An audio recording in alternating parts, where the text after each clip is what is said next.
नव नव audio video comedy आ लाइव प्रोग्राम सबसे पहले देखबा के लेल हमर यूट्यूब चैनल मैथिली दबंग के लाल बटन दबा कर सब्सक्राइब करू आ हे घंटी के निशान जरूर दबाऊ।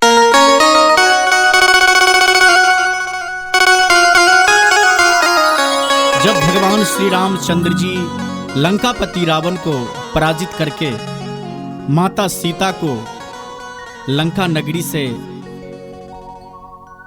अवध नगरी को जाते हैं तो सबसे पहले वीर हनुमान जी से भगवान श्री राम जी कहते हैं जे हे हनुमान, तुम सबसे पहले अवधपुर जाओ और अवधपुर में माँ कौशल्या भाई भरत को अवधपुर वासी को ये खबर सुनाओ जो मैं सकुशल लंका से माँ जानकी को सकुशल अवध नगरी को ला रहा हूँ। हनुमान जी महाराज लंका से अवध नगरी को जाते हैं और अवधपुर वासी को ये खबर सुनाते हैं जे हे अवधपुर के वासी, हे माँ कौशल्या, हे भरत जी, आज प्रभु राम माता जानकी को सकुशल लंका नगरी से ला रहे हैं। ये खबर सुनते ही अवधपुर में खुशी का माहौल हो जाता है। घर घर में दिया जलने लगते हैं, सभी नाचने लगते हैं, झूमने लगते हैं और उसी दिन से दीपावली मनाने लगते हैं।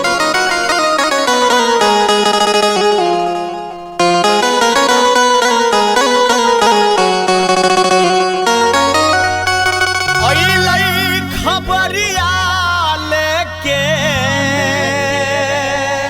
हो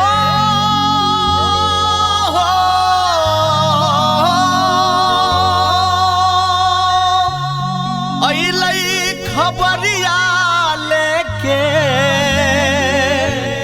वीर हनुमान जी घर घर में दिया जरा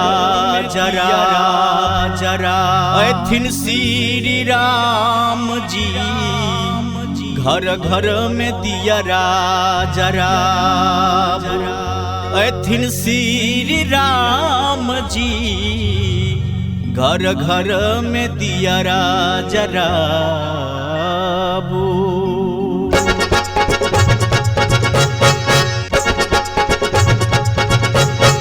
एखन अपने सब सुन रहल छी डीजे बालकृष्ण के भक्तिमय प्रस्तुति।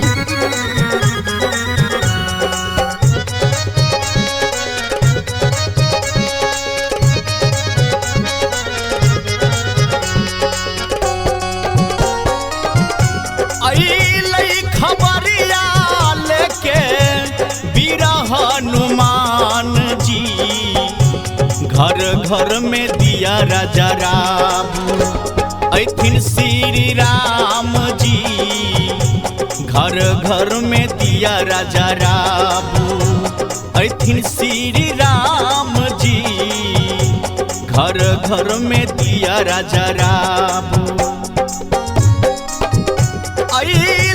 खबरिया लेके वीर हनुमान जी घर घर में दिया जरा ऐथिन श्री राम जी घर घर में दिया जरा ऐथिन श्री राम जी घर घर में दिया जरा।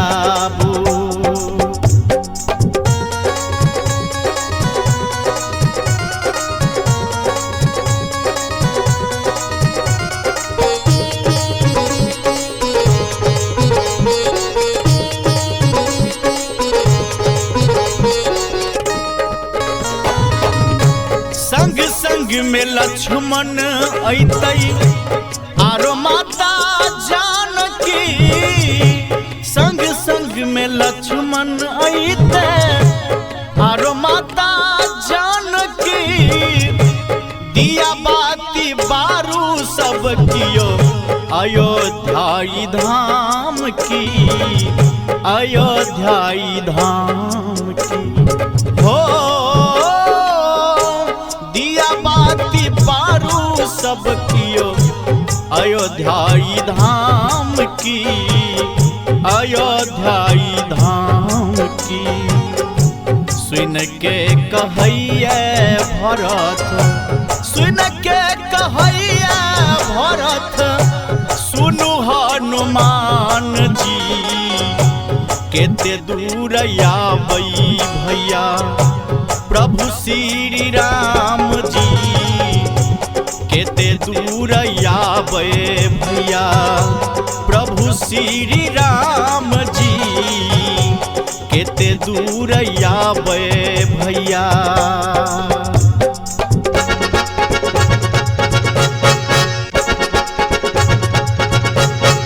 Music by DJ Balkrishna.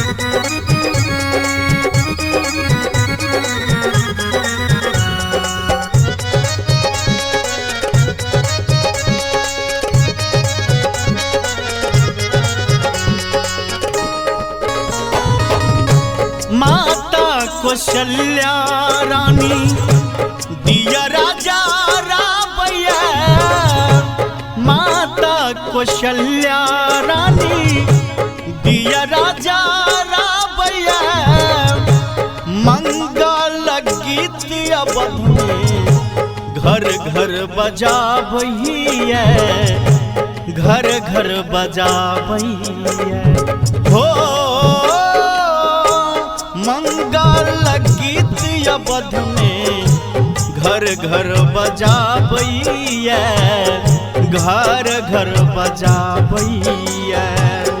स्वागत करैले भरत, स्वागत करैले भरत, देहरी पर ठार जी, दिया बाती बारो सब कियो ऐथिन श्री राम जी, दिया बाती बारो सब कियो ऐथिन प्रभु राम जी, दिया बाती बारो सब कियो।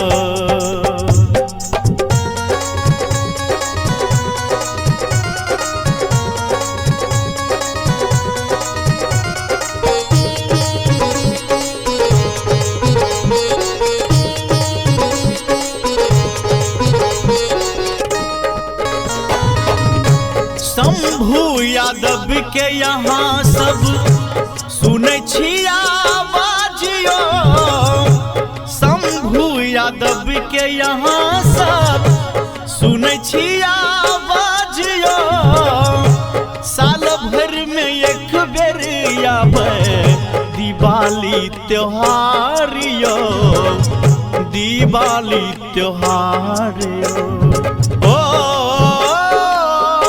साल भर में एक बेर आबै दिवाली त्योहार यो, दिवाली त्योहार यो।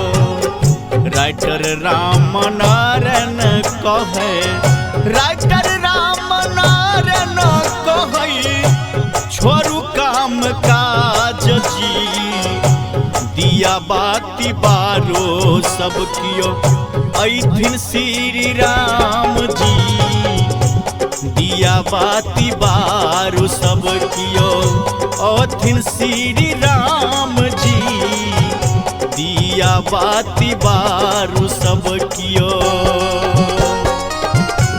अइलै खबरिया लेके वीर हनुमान जी, घर घर में दिया राजा राम ऐथिन श्री राम